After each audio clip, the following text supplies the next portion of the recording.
it would not be like the covenant I made with their fathers when I took them by the hand and led them out the land of Egypt, a covenant which they broke. We just read about that. We just read all the commandments. This is the commandments they broke. Though I espoused.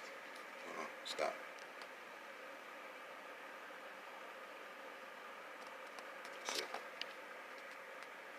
A covenant which they broke. Though I espoused them, declares Yahawah. But such is the covenant I will make with the house of Israel after the days, declares Yahawah. I will put my teachings into their innermost being and inscribe it upon their hearts. Then I will be their Elohim, and they shall be my people.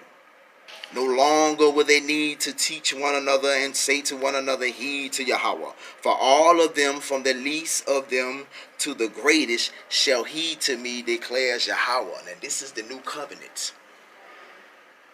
This is the new covenant. This is not the ones that was written on stone, because we broke those. He said when he bring the new covenant, when we fall up on the new covenant, it's going to be written on our hearts, man. We don't even need a teacher or nobody to tell us heed to Yahawah. We going to do it anyway.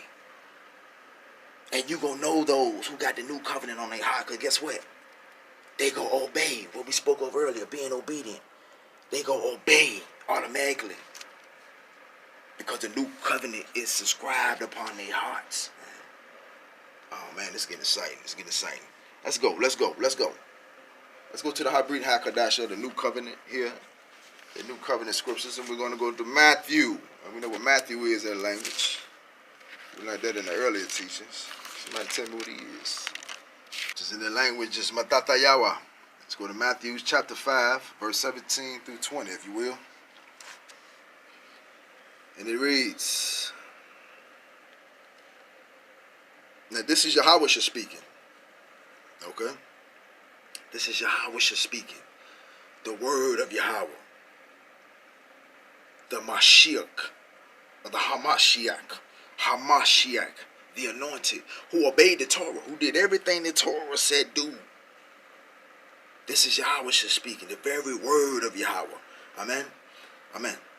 17. Do not think that I have come to abolish the law or the prophets. I have come not to abolish, but to fulfill.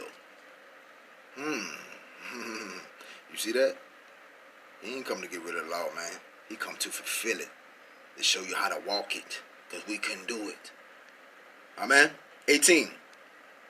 For truly I tell you, until heaven and earth pass away, nor one letter, not one stroke of a letter, will pass from the law until it is accomplished. I don't think y'all heard that. 18 again. For truly I tell you, until heaven and earth pass away, not one letter, not one stroke of a letter will pass from the law till all is accomplished. Come on, man. The law still stands. We still got to obey the law. It said it will not go away into the earth. It's destroyed. Basically, that's what it's saying. Akiakot. Amen. 19. Therefore, whoever breaks one of the least commandments and teaches others to do the same will be called the least in the kingdom of heaven. But whomever does them and teaches them will be called great in the kingdom of heaven. For I tell you, unless your righteousness exceed the righteousness of the scribes and Pharisees, you will never enter. Hold on, let's say that again.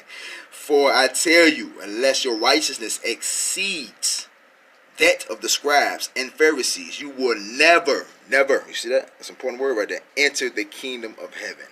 What were scribes and Pharisees? These people who went to school, theologians. We got a lot of these theological teachers now. They tell you, oh, it's all right. We can do what we want to do now. We don't have to keep the Sabbath. Oh, it's all right to cheat on your wife.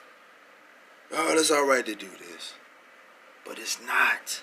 What did the commandments say? Love your neighbor. That's one of the greatest.